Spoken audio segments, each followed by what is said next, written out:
সংগ্রামী জনতা, ওই মার্কিন যুক্তরাষ্ট্রের পাগলা প্রেসিডেন্ট ট্রাম্পের মদতে ওই নেতানিয়াহু আবারও ফিলিস্তিনের গাজাবাসীদের পায়ে আমরা দাঁড়িয়েছে।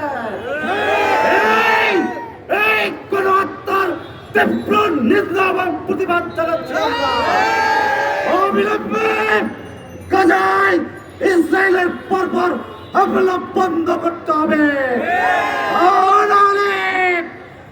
ইসরায়েলের অস্তিত্ব এই পৃথিবীর বুকে থাকবে না।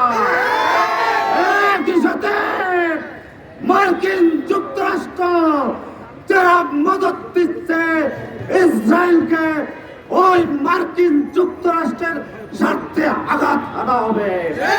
সবাইকে অভিনন্দন। আমরা রাজপথে থাকব, ওই ইহুদিবাদীদের প্রত্যাখ্যান করে ছাড়ব।